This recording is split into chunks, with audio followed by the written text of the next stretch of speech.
Pemirsa, jumlah penderita stroke terutama di Indonesia ini mengalami peningkatan, pemirsa. Seperti kita ketahui ya, stroke ini adalah salah satu penyakit yang menduduki posisi ketiga setelah penyakit jantung dan juga penyakit kanker. Oleh karena itu, alangkah lebih baiknya kita sama-sama untuk mengetahui bagaimana sih cara pencegahan dari penyakit stroke ini dan kira-kira bagaimana dengan treatmentnya. Pada pagi hari ini bersama dengan saya Alia Renomas di acara Sehat Pagi, kita sama-sama akan membahas seputar pencegahan dan juga pengobatan untuk penyakit stroke. Sudah hadir bersama dengan saya pada pagi hari ini ada Dr. Wenata Utama dan juga ada Dr. Adit Hernowo PhD. Beliau selaku dokter umum dan juga peneliti. Jadi Dr. Wenata dan juga Dr. Adit ini berdua, mereka ini adalah dokter researcher di IMI. Nah, IMI ini apa ya kira-kira? Tapi kita sapa dulu yuk kedua dokter ini, pemirsa. Selamat pagi Dr. Wenata, selamat pagi Dr. Adit. Selamat pagi. Bagaimana kabarnya dok? Sehat. Sehat ya. Dok, boleh dong diceritain dulu ini apa sih maksudnya researcher, dokter researcher di IMI ini maksudnya apa nih dok? Mungkin ke Dr. Adit dulu deh. Oh iya, terima kasih. Nah, IMI sendiri itu kan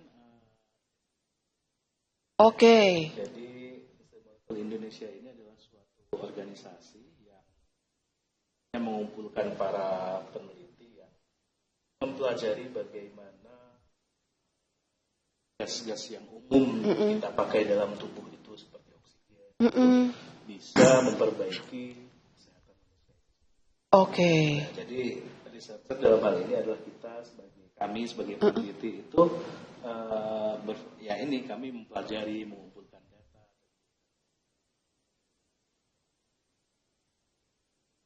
Oke, untuk kesehatan tubuh manusia, lebih ke situ ya. Dan untuk research atau istilahnya untuk penelitian ini sudah berapa lama sebenarnya Dokter Adit? Penasaran juga ya pemirsa? Iya. Kalau penelitian yang memang dalam naungan institut 3 tahunan. Oh, oke. Nah, tapi dari sebenarnya para pendiri Institut Molekuler Indonesia yang merupakan banyak yang sebagian dari guru-guru besar dari Universitas Brawijaya dan juga banyak juga secara individual mereka sudah mungkin belasan puluhan tahun dalam bidangnya masing-masing. Dari berbagai disiplin. Oke, baik kalau begitu. Itulah sekilas ya tentang IMI ya pemirsa. Kalau seandainya Anda juga bertanya-tanya apa sih sebenarnya researcher IMI, ternyata IMI itu adalah singkatan dari Institut Molekul Indonesia. Betul ya dok ya. Baik, karena pada pagi hari ini kita akan membahas seputar stroke, bolehlah dijelaskan dulu kepada Dr. Wenata dulu ya, saya melemparkan pertanyaan. Sebenarnya penyakit stroke itu apa Dr. Wenata? Ya, baik terima kasih. Jadi penyakit stroke ini adalah ketika pembuluh darah kita mengalami sumbatan. Sumbatan yang dikarenakan apa? Bisa karena penumpukan glukosa, bisa karena penumpukan kolesterol, bisa karena terjadi adanya perlukaan di dinding-dinding pembuluh darah kita yang menyebabkan terjadinya penumpukan trombus. Itu sebenarnya trombus ini padahal untuk menutup luka-luka itu, namun terjadi penumpukan yang menyebabkan akhirnya terhalanglah aliran darah kita. Padahal makanan utama sel dan jaringan kita ini adalah darah akan membawa oksigen, nutrisi dan lain sebagainya ke sel dan jaringan kita. Ketika itu ada mengalami sumbatan atau yang sampai akhirnya mengakibatkan pecahnya pembuluh darah itu, maka di situ akan terjadi yang namanya stroke hemoragik atau kalau yang sumbatan itu kita namakan stroke trombosis. Awalnya menyumbat, lama-lama menyumbat, tekanannya tinggi, akhirnya pecahlah pembuluh darah itu. Karena kan dinding pembuluh darahnya banyak sumbatan, makin tipis, akhirnya mudah pecah. Nah ini untuk pembuluh darahnya ini sendiri sebenarnya pembuluh darah di mana nih? Karena kan memang kalau pembuluh darah itu kan banyak ya, lokasinya tuh posisinya tuh banyak. Apakah mungkin untuk stroke ini pembuluh darah di jantung kah? Atau mungkin pembuluh darah di mana nih Dokter Adit? Silakan dok. Iya. Jadi sebenarnya istilah stroke sendiri lebih mengarah kepada suatu stroke itu dari bahasa Inggris ya. Jadinya lebih ke serangan atau sentuhan yang terjadi pada sistem saraf. Nah, bagian tubuh manapun yang banyak sistem sarafnya itu jadi bisa mengalami stroke. Misal, paling sering kita bahas itu kalau di otak ya. Ya, pembuluh darah di otak dia entah pecah atau tersumbat jadi stroke dengan berbagai macam gejala yang mungkin kita udah sering dengar ya. Kalau di mata juga ada sendirinya, juga misalnya jadi ada kebutaan. Kalau di telinga juga ada, jadi timbul ketulian kayak gitu. Jadi seperti itu. Oke, jadi stroke itu bukan hanya melulu menyerang kayak pembuluh darah di otak ya, Dokter Adit ya, bisa kayak di telinga, di mata itu bisa. Bisa. Cuma emang secara umum kalau kita tidak membicarakan secara spesifik, kalau ngomong stroke itu berarti di otak gitu ya. Benar, selama ini kan kita gitu. taunya adalah menyerang pembuluh darah di otak kalau Iya. untuk stroke ini. Nah, kalau seandainya kita membahas seputar jenis-jenisnya dulu nih, Dokter Adit. Jenis-jenis stroke ini ada nggak sih, Dok? Karena kan beberapa di masyarakat juga yang muncul adalah, oh dia stroke itu stroke ringan. Ada yang bilang katanya stroke-nya stroke berat gitu. Iya. Apakah stroke ringan dan stroke berat ini termasuk dalam kategori jenis-jenis stroke atau tidak nih, Dokter Adit? Bisa Mbak. Jadi begini, kalau kita membicarakan masalah penyebabnya, seperti dikatakan Dokter Wenata tadi, Iya. jadi bisa saja itu karena sumbat atau pecah, ya. Tapi kalau kita melihat berdasarkan keparahannya atau sifatnya temporer atau permanen, itu bisa saja dia itu sementara. Jadi istilahnya pembuluh darah itu cuma ketutup sebentar, terus membuka lagi. Nah itu yang mungkin dikatakan sebagai stroke ringan, karena dampaknya tidak menetap. Jadi cuma misalnya, tiba-tiba badan lemes separuh gitu, tapi mungkin setelah berapa waktu kembali pulih. Nah itu bisa dikatakan stroke ringan. Kalau yang stroke musuhnya ringan mungkin berat. Ya. Kalau stroke yang sebenarnya adalah dia permanen kan sifatnya. Oh, Gitu. oke. Jadi kalau bisa dikatakan stroke ringan kalau dia tidak menetap ya, Dok ya. Iya, kalau di medis biasanya kita sebut sebagai TIA. TIA. Ya, transient ischemic attack. Oh, serangan iskemia atau serangan kekurangan oksigen sementara. Dan itu bisa kembali pulih seperti semula. Ya, tapi itu berarti si orang tersebut punya risiko yang cukup tinggi untuk mengalami stroke yang beneran, yang permanen. Jadi itu adalah penanda yang bikin hati-hati. Oh, oke. Bukan berarti kalau seandainya sudah terkena stroke ringan terus akhirnya sembuh, itu kayak ya udahlah, udah aman kondisinya. Justru itu adalah warning ya. Warning, ya. Oh, oke, baik. Tadi Dokter Wenata juga sempat katakan ya, penyebab penyumbatan pembuluh darah itu adalah glukosa. Di mana glukosa ini selama ini kita taunya adalah gula. Apakah memang ada kaitannya dengan penyakit gula, Dokter Wenata, untuk stroke ini? Jadi pada penyakit stroke ini memang intinya dari penyakit stroke ini awalnya adalah pembuluh darah yang kotor. Kotor karena apa? Bisa karena gula tadi, karena kadar kolesterol kita tinggi. Nah, gula ini yang dimaksud gimana? Gini, jadi gula ini pada sel dan jaringan kita itu sangat diperlukan. Akan diubah tubuh menjadi ATP nantinya, tenaga untuk kita beraktivitas. Nah, tapi bagaimana jika kondisi di dalam pembuluh darah ini gulanya berlebih? Contoh kita makan berlebih, atau ada orang dengan kelainan di pankreasnya sehingga tidak bisa mengeluarkan insulin untuk menangkap glukosa yang masuk, kita bilang bisa glikogen juga. Nah, itu untuk dibawa ke sel untuk kita jadikan, kita olah jadi makanan sel menjadi tenaga ATP untuk kita beraktivitas. Nah, kadarnya ketika tinggi di dalam darah, tidak ada yang membawa ke sel dan jaringan, itu bisa menjadi efeknya toksik. Jadi dia bisa kita bilangnya plak atau sumbatan. Nah, plak yang menumpuk ini lama-lama akan semakin mempersempit lumen atau selang dari dinding pembuluh darah kita ini semakin sempit penampangnya. Akibatnya yang terjadi apa? Tekanan darah akan meningkat. Tekanan darah meningkat diikuti dengan penyumbatan yang semakin banyak, akhirnya bisa chance terjadinya atau kemungkinan terjadinya pecah pembuluh darah ini. Nah, disitulah sudah kita masuk dalam fase yang tadi stroke hemoragik atau stroke berat itu ya. Berat, pecah pembuluh darah. Biasanya orangnya akan mengalami pingsan atau kita bisa sebut lucid interval. Jadi orangnya terkadang sadar, habis itu tidak sadar lagi, sadar lagi. Jadi itu termasuk macam yang barusan saya ceritakan itu macam stroke yang berat. Oke, baik. Kalau umpamanya stroke berat itu adalah pecahnya pembuluh darah, berarti kalau stroke ringan bisa dikatakan penyumbatan pembuluh darah. Betul. Berarti perbedaannya adalah di situ ya. Betul. Stroke berat dan juga stroke ringan. Baik kalau begitu. Pemirsa di rumah, silakan yang ingin berkonsultasi langsung dengan Dr. Wenata pada pagi hari ini dan juga ada Dr. Adit. Kami masih membahas seputar pencegahan penyakit stroke dan kira-kira bagaimana penanganannya. Apakah mungkin Anda di rumah pernah ya terkena serangan stroke, atau orang tua di rumah pernah terkena serangan stroke? Silahkan yang ingin berkonsultasi langsung bisa via WhatsApp pemirsa. Jangan lupa untuk selalu cantumkan nama, usia, dan juga lokasi Anda di mana. Kami jeda sejenak, jangan kemana-mana, kami akan segera kembali sesaat lagi.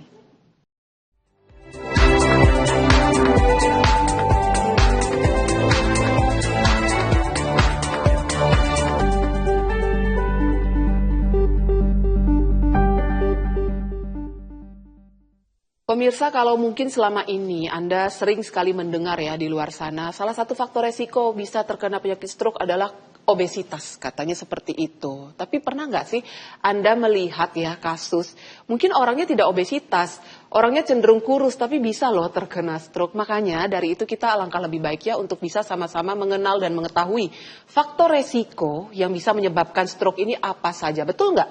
Orang dengan obesitas bisa terkena atau lebih mudah terkena stroke. Nah, ini bagaimana? Saya kembali lagi kepada Dokter Adit. Bagaimana dok untuk faktor resiko dari penyakit stroke ini? Katanya orang yang obesitas itu lebih gampang untuk terkena stroke. Tapi ada juga beberapa kasus itu orang yang tidak obesitas terkena stroke, dok. Nah, ini bagaimana Dokter Adit? Ya, itu kita kembalikan kepada proses terjadinya stroke sendiri kan. Seperti dikatakan Dokter Wenata tadi, jadi paling banyak itu akibat sumbatan pembuluh darah atau dengan kalau dia memiliki tekanan darah tinggi, ada risiko pembuluh darah jadi ikut pecah yang di otak ya. Nah, sekarang sumbatan itu dari mana? Sumbatan itu dari menumpuknya menumpuknya kalsium dan kolagen dan apalagi kolesterol gitu ya di pembuluh darah. Dan ini semua terjadi karena pembuluh darahnya itu selama bertahun-tahun itu meradang. Kok bisa pembuluh darah itu meradang? Meradang tuh paling sering penyebab radang itu adalah diabetes ya, karena kadar gula darah yang tinggi. Itu penyebab nomor satunya ya dok? Paling banyak yang penyebab di seluruh dunia itu paling banyak itu radang. Jadinya karena proses peradangan itu terus, jadi istilahnya tubuh tuh ingin menyembuhkan peradangan itu. Menyembuhkannya radang itu bagaimana? Dia numpuk, dia tambal sedikit-sedikit. Tapi tambalannya kalau makin numpuk itu kan jadi nutup ya. Nah, oleh karenanya itu sering dikaitkan dengan, sekarang siapa orang yang diabetes tuh umumnya? Biasanya orang yang obesitas gitu ya. Kemudian, tapi juga nggak mesti karena banyak sekali kasus sekarang itu di mana orang dengan berat badan yang ideal atau bahkan kurang itu kadar gula darahnya bisa juga tinggi gitu ya. Kemudian kadar kolesterol yang juga tinggi secara menahun itu kadang-kadang dikaitkan dengan kejadian-kejadian stroke. Jadi satu hal yang perlu diketahui bahwa baik pada stroke dan penyakit jantung koroner itu memiliki faktor risiko yang hampir sama. Jadi sumbatan di sini dan di sini, di otak dan di jantung itu kalau udah sumbatan di jantung risiko juga di otak, otak risiko juga di jantung. Begitu kira-kira. Jadi itulah mungkin termasuk salah satu faktor resikonya ya dok ya. Kalau seandainya mungkin tidak melulu orang yang obesitas, walaupun orang obesitas itu biasanya lebih gampang terkena stroke gitu ya, karena kaitannya dengan diabetes. Kaitannya dengan diabetes umumnya. Makanya sempat ada di luar sana dibilang katanya diabetes itu adalah ibu dari semua penyakit katanya begitu. Itu bagaimana dok? Betul ya? Betul sekali. Jadi orang kalau sudah diabetes itu dia lebih gampang istilahnya mengalami penyakit degeneratif pada tubuh. Artinya penyakit-penyakit yang akibat penurunan segala fungsi. Mulai penurunan fungsi sendi, penurunan fungsi organ, penurunan fungsi hormonal. Itu turun semua. Dan biasanya orang kalau obesitas, kaitannya obesitas, dia jadi tidak aktif. Iya, betul. Tidak aktif. Kenapa dia tidak aktif ya? Mungkin dia butuh energi lebih besar untuk bergerak. Atau kalau bergerak, kalau jalan lututnya sakit atau bagaimana gitu kan. Jadi itu sendiri mempengaruhi istilahnya sedentary lifestyle, gaya hidup yang diam, yang nggak banyak gerak itu juga merupakan faktor risiko.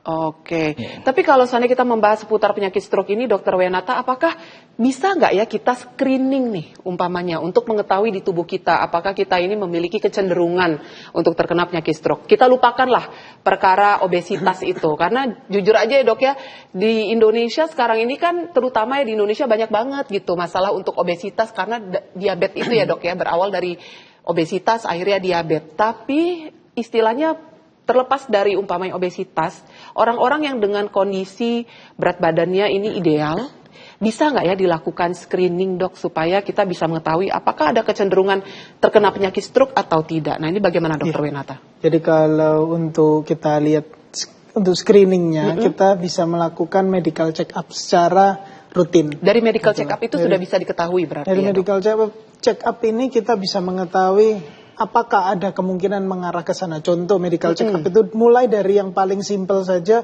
kita cek labnya, kita cek gula. Mulai mungkin kalau tidak mau yang kita pakai cek yang terlalu detail, kita bisa pakai cek gula aja, lalu cek kolesterol, asam urat dan lain sebagainya. Nah, tapi kalau pada kasus yang lebih mau mendetail lagi, sebetulnya ada pemeriksaan bahkan sampai kalau kita mau CT scan atau kita melakukan CT kardiak untuk lihat apakah ada penyumbatan pun itu bisa. Cuman kan itu memang tidak semua orang mau mengikuti prosedurnya yang cukup rumit dan harganya memang cukup lumayan gitu. Nah, yang lebih dasar lagi daripada pemeriksaan penunjang tersebut apa? Nah, kita kalau medical check up dengan kita check up ke dokter saja, sebetulnya kita sudah bisa men-screening itu, entah dari anamnesa, dari tanya jawab dengan pasien, lalu melakukan pemeriksaan fisik, itu bisa menemukan istilahnya kemungkinan-kemungkinan, atau ya tadi kembali ke faktor resiko itu, apakah yang bisa menyebabkan ini curiganya, bisa menjadi stroke atau ini bisa curiga, wah ini ada pembesaran jantung dan lain sebagainya. Nah, itu bisa dilakukan. Tentunya dokternya harus lebih teliti juga ya. Gitu.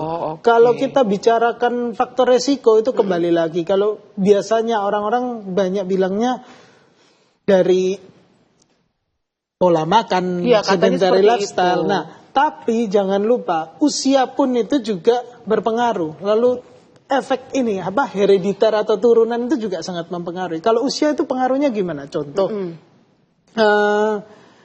pada wanita yang telah mengalami menopause, kalau laki-laki dengan wanita sebelum menopause tuh wanita ini kita seperti punya barrier, kita punya jimat yang melindungi pembuluh darah kita ini supaya tetap elastis, sehingga katakanlah perempuan itu usianya di bawah 20 atau usia 20 sebelum 30 gitu, mereka dengan pola hidupnya yang kasarannya kurang menjaga pun masih aman. Tapi ketika mengalami menopause, hormon-hormon kita mulai turun semua, hormon-hormon kewanitaan kita. Nah, itu akan seperti kita ini kehilangan jimat. Jadi kadar NO di dinding pembuluh darah kita ini menurun, sehingga pembuluh darah kita sendiri ini mengeras. Nah, ketika pembuluh darah mengeras ini, chance untuk terjadinya stroke meningkat, chance untuk terjadinya penyakit jantung meningkat, dan lain sebagainya, artritis sendi dan lain sebagainya. Tapi utamanya ini kita di stroke-nya, karena dinding pembuluh darahnya sudah mulai mengeras. Itu chance untuk meningkatkan terjadinya penyumbatan dan pecah pembuluh darah. Ini kalau seandainya dikaitkan dengan lifestyle atau pola hidup yang istilahnya sembarangan, pola makan sembarangan, sedentary lifestyle. Tapi kalau seandainya mungkin si perempuan ini dia sudah menjaga pola hidup dan pola makannya, itu berarti bisa menurunkan resiko mereka untuk terkena atau serangan stroke itu ya dok? Betul ya? Betul. Oke, baik kalau begitu. Pemirsa di rumah, saya masih mengundang Anda yang ingin berkonsultasi langsung seputar penyakit stroke ya. Silakan yang ingin berkonsultasi langsung bisa via WhatsApp. Pemirsa, ada Dr. Adit dan juga ada Dr. Wenata di sini. Jangan lupa untuk selalu cantumkan nama dan juga usia Anda serta lokasi Anda di mana. Kami jeda sejenak pemirsa, jangan kemana-mana. Kami akan segera kembali sesaat lagi.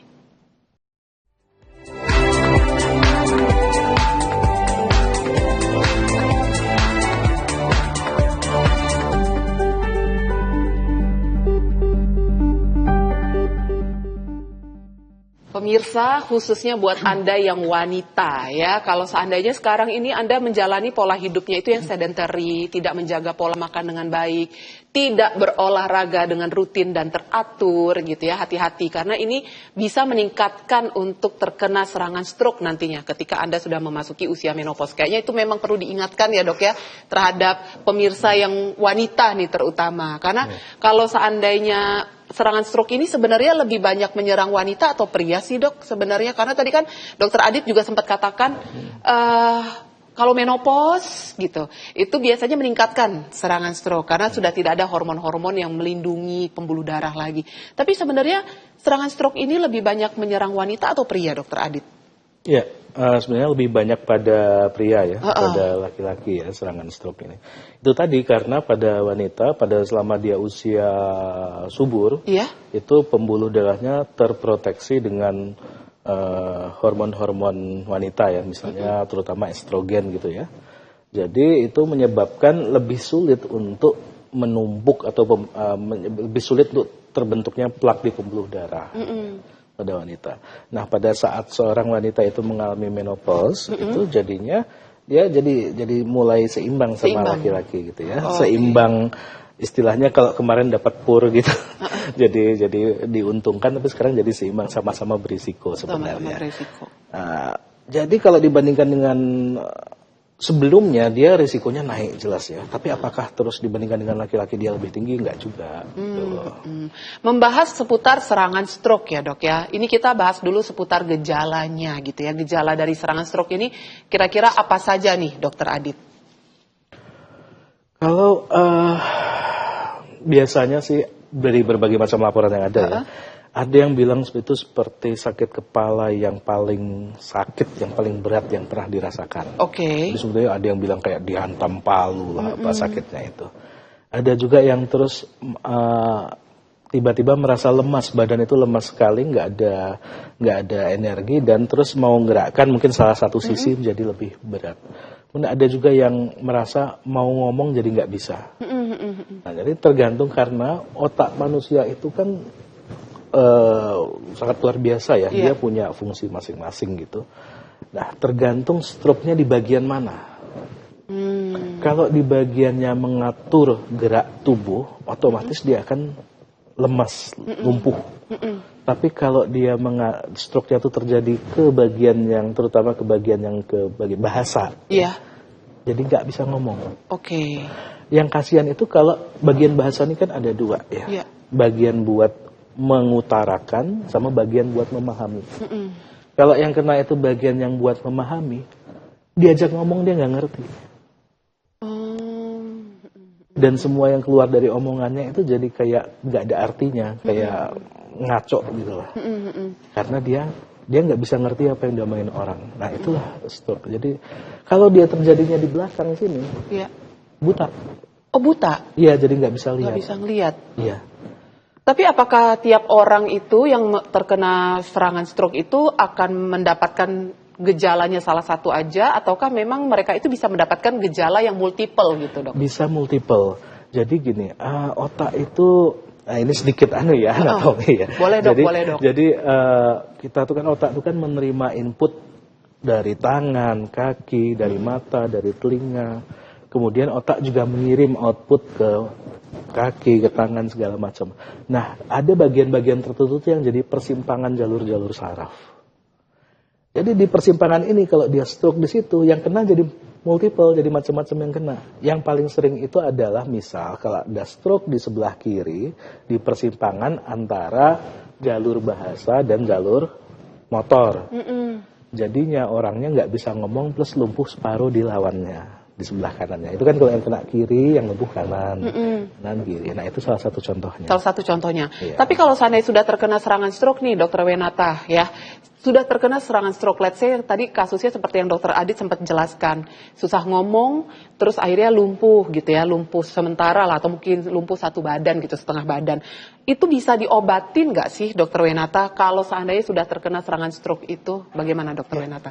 Jadi kalau kita setelah kita terkena serangan stroke ini sebenarnya ada dua fase. Fase yang pertama itu kita mengembalikan dulu kondisinya pasiennya. Kita mengatasi kegawatannya terlebih dahulu. Kegawatannya kita atasi di mana? Nanti pasien dibawa dulu ke UGD ini.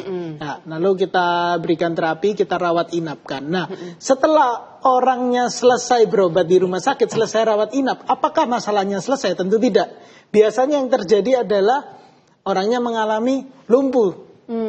Ya kan, biasa keluar dari rumah sakit ini, dok, tangan dan kaki saya ini nggak bisa bergerak. Dok, mulut saya ini mencong. Dok, saya nggak bisa menelan. Dok, saya sering kali tidak bisa mengontrol emosi. Itu yang seringkali banyak pasien saya itu tanya, dok, ini kenapa? Apakah saudara saya ini jadi mengalami kelainan jiwa karena depresi dan bukan, itu karena gangguan di otak kita sehingga entah itu mengganggu di daerah ini fungsi limbik kita untuk mengatur emosi kita, itu juga terkena juga sehingga orang ini mendadak menangis. Oh, bisa seperti orang itu ya? Mendadak tertawa, itu sangat bisa Okay. terjadi. Nah, makanya setelah dari rumah sakit selesai, masalahnya itu belum selesai. Orangnya memang yang utama kita selamatkan dulu nyawanya dari orang ini. Nah, namun tahap kedua adalah fisioterapi. Kita lakukan pengobatan, kita lakukan penanganan terapi untuk mengatasi disabilitas yang terjadi setelah stroke ini. Bisa kita dengan menggunakan fisioterapi, terapi wicara, bisa kita menggunakan teknologi teknologi sekarang yang lagi berkembang ini dengan menggunakan teknologi gas, teknologi nano. Nah, itu bisa untuk menggelontor lah kasarannya. Menggelontor sumbatan-sumbatan yang masih ada di pembuluh darah kecil-kecil di otak kita ini yang menyebabkan kita susah bicara dan lain sebagainya. Oke, baik kalau begitu. Pemirsa, Anda baru tahu kan kalau seandainya orang sudah terkena serangan stroke ini gampang emosi. Baru tahu ya, saya juga baru tahu nih pemirsa. Saya mikirnya kalau orang gampang emosi itu karena kurang makan, dok. Karena kurang makan biasanya kan moodnya cranky. Tapi ternyata kalau sudah terkena serangan stroke, ini bisa juga mempengaruhi mood pemirsa. Nah, ini nanti kira-kira seperti apa ya untuk penanganan dari serangan stroke ini. Yang tadi Dr. Wenata sudah sempat mention sedikit nih.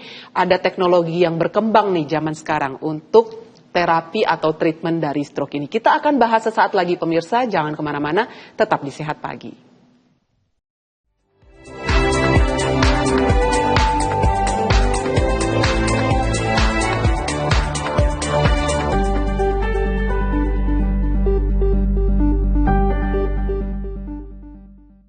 Yuk sekarang kita bahas sama-sama seperti apa sih treatment dari serangan stroke ini. Tadi Dr. Wenata sudah sempat mention tipis-tipis nih ya dok ya. Ada teknologi yang berkembang zaman sekarang gitu ya. Untuk terapi dari stroke ini. Apa nama terapinya itu dok yang zaman sekarang berkembang? Mungkin Dr. Adit bisa jelaskan juga. Karena kan mungkin ini termasuk dalam dunia penelitian juga nih dok. Nah bagaimana dok? Jadi inti dari terapi yang untuk rehabilitasi itu ya istilahnya pasca stroke itu adalah terapi yang sifatnya untuk memperbaiki atau menyelamatkan fungsi yang masih ada. Jadi kita tidak berusaha menghidupkan kembali sel yang sudah mati, ya sudahlah. Tapi yang setengah mati atau gimana itu kita berusaha selamatkan. Gampangnya begini, seluruh bagian tubuh kita tuh butuh aliran darah. Aliran darah itu kenapa kok dibutuhkan? Karena dengan aliran darah dia akan membawa oksigen. Jadi kita perlu memperbaiki aliran oksigen ke semua bagian tubuh, termasuk bagian-bagian yang terancam dengan stroke sebelumnya, yang belum mati, tapi masih ya antara hidup dan mati lah gitu ya. Nah itu ada caranya misalnya dengan suplementasi oksigen biasa, cuma itu kadang-kadang kurang cukup. Terus ada hyperbaric chamber itu dia akan meningkatkan kadar oksigen plasma di luar hemoglobin juga bisa membantu seperti itu. Yang ketiga juga sebenarnya gas ini oksigen ini bisa kita packing sebenarnya ya dalam bentuk gelembung-gelembung yang sangat kecil yang bisa yang berukuran makanya disebut sebagai ultra fine bubble. Jadi gelembung yang sangat halus yang bisa disampaikan ke seluruh tubuh dan itu semacam jadi sumber deposit oksigen gitu di jaringan. Nah itu adalah salah satu cara bagaimana kita menyelamatkan jaringan-jaringan otak yang masih ada, tapi dia tidak sehat karena ada serangan stroke kemarin, dan itu bisa kita usaha pulihkan lagi sehingga mampu meraih kembali fungsi yang sebelumnya turun. Jadi misalnya ada seorang lumpuh separuh badan, itu bukan berarti yang mati selnya itu benar-benar mati semua dan sudahlah. Nggak bisa diselamatkan lagi, bukan seperti itu. Ada sel-sel di sekitarnya yang juga terlibat dalam kontrol tubuh yang dia kondisinya jelek gitu. Jadi begitu sel-sel yang ini dipulihkan, jaringan yang ini dipulihkan, kelumpuhan itu bisa berkurang. Jadi ada fungsi yang bisa diraih kembali, diklaim kembali. Gitu kira-kira. Nah, ini dengan treatment yang tadi Dokter Adit katakan ya. Nah, kalau seandainya untuk dengan treatment yang tadi Dokter Adit sempat jelaskan itu biasanya bisa dilakukan berapa kali, Dok, baru akhirnya bisa kelihatan hasilnya? Itu tergantung dia sudah berapa lama seseorang itu mengalami stroke dari awalnya ya. Dan juga seberapa luas area stroke-nya. Tapi setidaknya apa yang bisa didapatkan, yang diselamatkan itu akan memberikan nilai tambah dari standar penanganan yang ada sekarang ini. Oke. Begitu. Tapi kalau seandainya penyakit stroke, apakah itu bisa disembuhkan atau tidak nih, Dokter Wenata? Penyakit stroke ini sebenarnya bisa disembuhkan atau mana pilihannya, disembuhkan atau dikendalikan nih, Dokter Wenata? Karena kan zaman sekarang itu ada istilahnya tidak bisa disembuhkan tapi dikendalikan. Contohnya kayak penyakit diabetes gitu ya. Diabetes itu kan kalau sekali udah terserang katanya nggak bisa sembuh, tapi yang bisa dilakukan adalah dikendalikan. Bagaimana dengan penyakit stroke ini, Dokter Wenata? Terima kasih, benar sekali. Jadi stroke ini sendiri terjadi karena apa tadi? Karena ada masalah di sistem metabolik kita. Dari tadi itu gula, kolesterol dan lain sebagainya. Nah, kata-kata yang tepat itu memang tadi pertama, mengendalikan. Kita harus bisa mengendalikan faktor-faktor resiko yang menyebabkan bisa terjadinya stroke ini. Loh, Dok, tapi kalau sudah terjadi gimana ini? Bagaimana? Kalau sudah terjadi, kita memang harus sembuhkan. Sembuhkan itu dalam artian apa? Awal kita tolong, tadi kembali, kita tolong kegawatannya dulu. Yang penting kita selamatkan nyawa pasiennya terlebih dahulu. Lalu kedua kita masuk tadi di fase rehabilitasi ya, recovery-nya. Itu dengan apa? Dok, kita dengan, misalkan kita tadi dengan fisioterapi.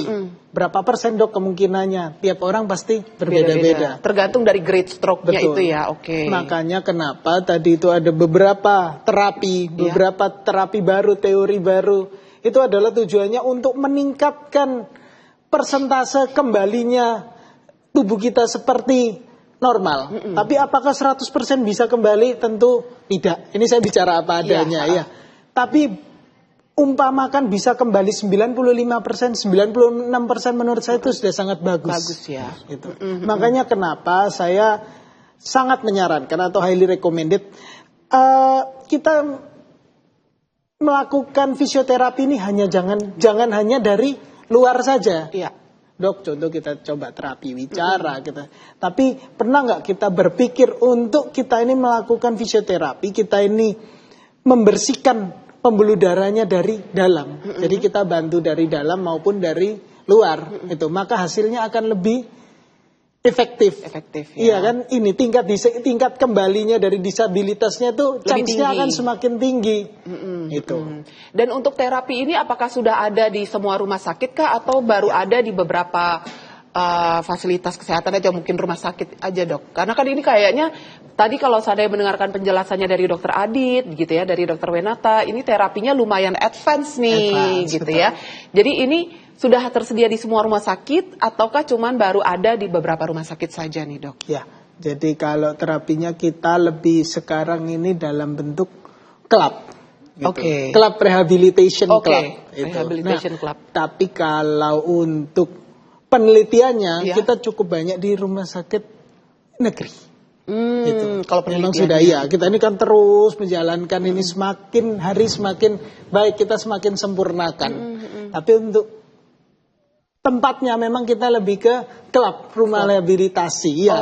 Jadi seperti kalau kayak kita di luar negeri itu Kak, kita rumah-rumah rehabilitasi itu. Jadi lebih eksklusif memang. Jadi intinya memang belum tersedia di semua rumah sakit ya, Dok ya, karena memang kan ini bentuknya terapinya ini ada di rehabilitasi klub gitu ya, istilahnya di beberapa tempat saja. Baik kalau begitu. Berarti ini untuk biayanya biaya mandiri ya, Dok ya. Itu dulu dong pertanyaannya. Untuk biaya mandiri berarti ya. Gimana, Dokter Adit? Untuk yang terapinya di klub ini ya, untuk yang klub kesehatan ini, jadi istilahnya karena ini suatu komunitas, itu pembiayaan memang dari komunitas sendiri dan juga untuk komunitas, jadi istilahnya saling subsidi silang lah, begitu. Jadi istilahnya kita juga tidak akan memberatkan karena toh kita juga semua saling belajar dan juga saling membantu istilahnya. Oke, baik kalau begitu. Kita jeda sejenak ya, Dr. Adit dan juga Dr. Wenata. Nanti ketika saya kembali, saya mau tanya sama Dr. Adit dan juga Dr. Wenata, ini kira-kira bagaimana sih untuk perawatan atau treatment stroke dari rumah? Seumpama nih, misal ya, sudah melakukan treatment di luar secara seperti rehabilitasi medik gitu ya, terus sudah gitu dengan treatment yang advance yang tadi sudah dijelaskan oleh Dr. Adit dan juga Dr. Wenata. Tapi bagaimana nih untuk treatmentnya di rumah? Sesaat lagi pemirsa, jangan kemana-mana, tetap di Sehat Pagi.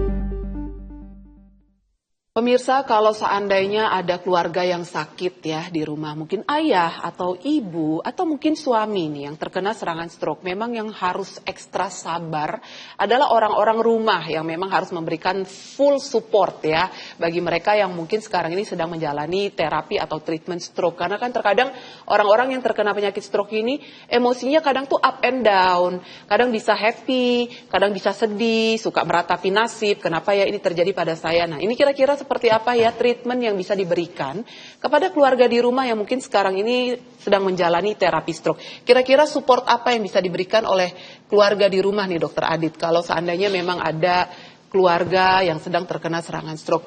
Let's say sudah terkena serangan stroke, terus sudah gitu sudah rehabilitasi medik, itu kan berarti harus fisioterapi ya secara rutin. Umpamanya seminggu sekali gitu ya.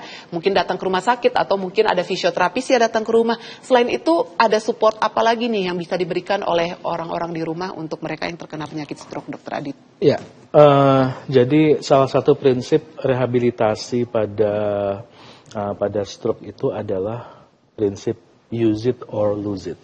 Gunakan atau kehilangan. Jadi mau tidak mau kita perlu mengencourage ya, menyemangati si penderita atau penyintas stroke ini untuk melakukan aktivitas yang terkait dengan gejala yang dia alami. Misal kalau dia lumpuh, kerasa kakinya sulit digerakkan. Jadi mau nggak mau harus dipaksa bagaimana kaki itu bisa digerakkan. Walaupun sedikit-sedikit tapi konsisten itu. Dengan melakukan seperti itu akan berusaha merangsang otak, terutama jaringan yang di sekitar yang sudah kena serangan tadi itu untuk bisa aktif kembali dan membuat koneksi-koneksi baru. Dan koneksi-koneksi baru ini diharapkan bisa menaikkan fungsi yang ada. Tapi ini biasanya memang butuh kesabaran gitu ya, dan juga dari yang mendukung. Terus yang kedua, bagaimana caranya meningkatkan asupan nutrisi dan oksigen ke otak. Nah itu bagaimana dok, kalau untuk oksigen ke otak itu kan biasanya dengan berolahraga katanya ya dok ya? Betul, jadi makanya balik satu tadi olahraganya harus dinaikkan. Yang kedua, nutrisinya jangan sampai HB itu turun. Yang ketiga, ada suplementasi oksigen secara langsung, baik misalnya dengan inhalasi maupun sekarang itu kan sudah ada teknologi yang bisa memampatkan oksigen, bukan sebagai oksigen terlarut dalam air, tapi sebagai tadi gelembung-gelembung yang sangat halus di dalam air, sehingga pada saat kita minum oksigen itu seperti nanti oksigennya itu akan terserap ke dalam aliran darah dan bisa terbawa. Jadi bukan hanya lewat napas, tapi juga sebenarnya lewat saluran cerna juga ada gitu. Cuma lagi-lagi ini kan teknologi yang sangat mutakhir ya, sangat baru ya. Jadi memang belum mencapai ke semua, dan kita di Institut Molekuler Indonesia juga sedang mengembangkan ini supaya nantinya bisa mencapai lebih banyak bagian masyarakat. Gitu.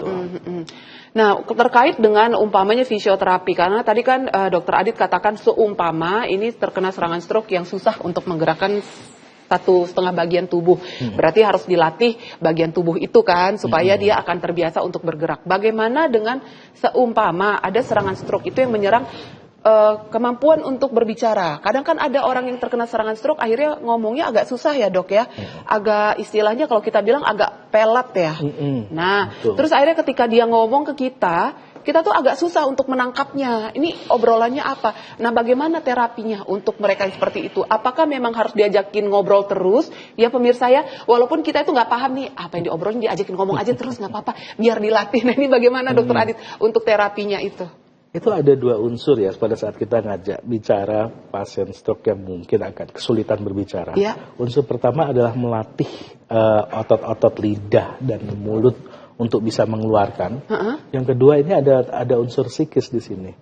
Artinya semakin dia diam akan semakin tenggelam istilahnya dalam sakitnya gitu ya. Jadi bagian mengajak bicara walaupun kita nggak paham, tapi ya ajakin ngobrol aja gitu, nggak apa-apa. Ajak dulu. Sebab lagi-lagi setiap gerakan anggota tubuh, ya kita anggap lidah anggota tubuh ya, setiap gerakan otot kita itu akan butuh aktivitas di otak. Nah, jadi dengan seperti itu kita berusaha membalikkan kembali. Hanya saja kita juga perlu hati-hati apabila stroke itu bukan sekedar otot bicaranya yang terpengaruh, tapi kemampuan memproduksi bahasa. Yang ada kalau kita salah itu bikin frustasi. Iya. Karena si pasien tidak mampu menyampaikan apa yang dia ingin sampaikan. Kita nggak bisa menangkap juga. Karenanya kita juga nggak paham. Jangan sampai kita juga salah langkah dalam berusaha menterapi pasien tersebut. Jadi memang apa-apa juga kita perlu konsul dulu istilahnya dengan pihak medis maupun pihak fisioterapis untuk tahu sebenarnya ini enaknya gimana ini di rumah gitu. Oke. Dokter Wenata, untuk stroke ini sendiri apakah bisa bersifat progresif atau tidak, Dok? Karena kan tadi dikatakan ada yang menyerang bagian-bagian tertentu gitu, ada yang bagian otak gitu ya. Apakah serangan stroke ini bisa bersifat progresif atau tidak? Ya. Jadi serangan stroke ini memang sifatnya adalah progresif. Dia bisa semakin lama kalau kita tidak menjaga akan semakin parah. Serangan pertama ke serangan kedua dan serangan selanjutnya akan semakin parah. Oke. Sehingga memang kita harus benar-benar menjaga lifestyle kita. Jadi saya selalu bilang ke pasien-pasien saya, jangan hanya mengandalkan obat atau terapi. Entah terapi itu se-advance atau semaju apapun, tetap lifestyle kita harus baik, kita harus jaga. Itu puasa seperti yang tadi kita sempat bahas itu juga sangat penting. Jadi kita ini perlu kasarannya mendetoks tubuh kita. Supaya kita bisa mengeluarkan racun-racun, kotoran-kotoran yang entah selama berapa puluh tahun ini kita tumpukan tanpa kita sadar, dari kita makan, pola olahraga kita tidak sehat, stres berlebihan, itu juga sangat berpengaruh. Makanya tadi kembali lagi ini menyambung ke supportnya di rumah itu bagaimana, Dok? Nah, kalau saya lebih ke arah psikisnya, holistiknya, itu keseluruhannya. Jadi keluarga ini perannya sangat penting, gitu. Jangan sampai dia di tempat rehabilitasi hatinya senang karena lega nih ketemu dokternya, perawatnya baik dan lain sebagainya. Ketika sampai di rumah, kondisi rumahnya saya paham pasti merawat orang stroke itu sangat melelahkan, saya paham. Tapi sekali lagi saya mohon kepada anggota keluarga ini untuk memberikan support yang sangat lebih. Gitu. Jadi seperti tadi, Dok, kalau misalnya dia susah bicara gimana? Gak apa-apa, kita sering ajak bicara. Kita support terus. Jangan kita ini ngajak bicara tapi konotasinya negatif. Kamu ini gak bisa gini. Itu akan semakin membuat mentalnya jatuh. Perkembangannya akan semakin lambat. Beda kalau kita memberikan sesuatu yang positif, kita berikan asupan yang positif terus kepada si pasien ini. Perkembangan dia untuk merespon terapi-terapi ini, entah terapi dalam yang tadi ya macam-macam ini, itu akan lebih baik. Oke, baik kalau begitu. Saya paham sekali pemirsa kalau seandainya ada seseorang yang kita ajakin ngobrol, terus akhirnya membalas obrolan kita, tapi kita nggak paham gitu ya, dia ngomongin apa gitu ya, Dok ya. Kalau saya sih ajakin yang paling gampang adalah satu, ajakin nyanyi karaokean aja di rumah. Ayo kita nyanyi gitu kan, ada musiknya, jadi bikin lebih happy ya kan kalau begitu. Baik, pemirsa di rumah, kami harus jeda sejenak. Nanti ketika saya kembali saya akan minta tips pencegahan untuk stroke ini apa saja. Sesaat lagi pemirsa, jangan kemana-mana, tetap di Sehat Pagi.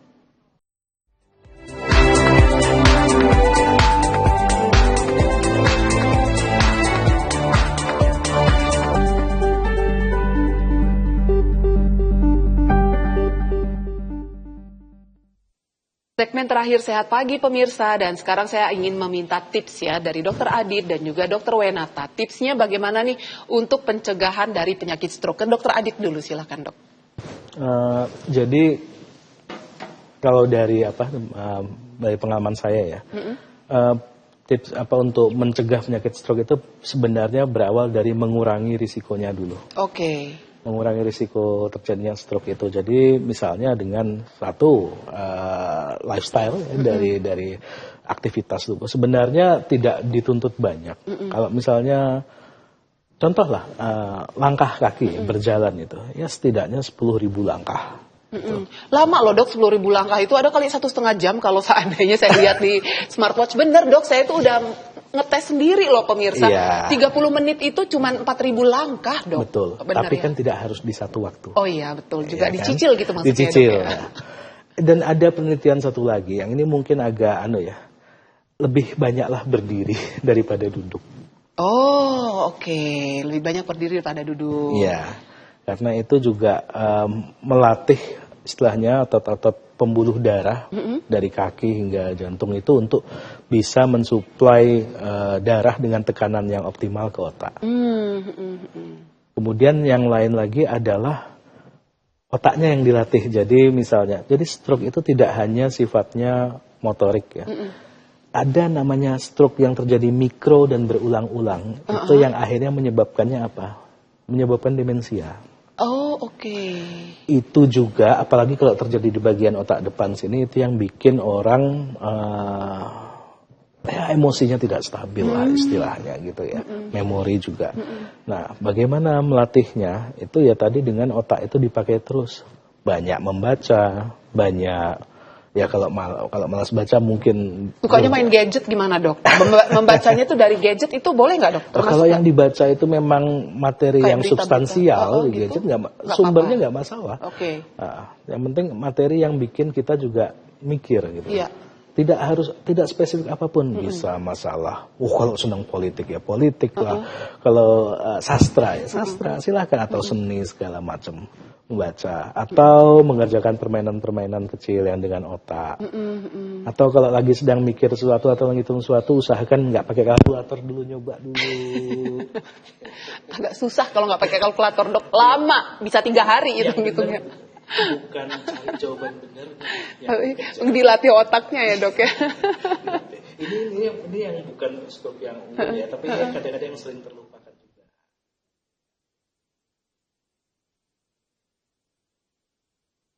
Jumlah tidur berapa jam dok biasanya?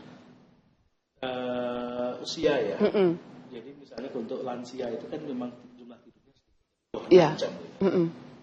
Jadi it's okay. Yang penting tidurnya berbatas, bisa dicicil ditambah dengan tidur siang juga. Tidur siang 1 jam maksimal. Malam mungkin 3 jam. Oke. Kalau usia kerja produktif 6 jam. 6 jam ya minimal ya dok ya, baik kalau begitu.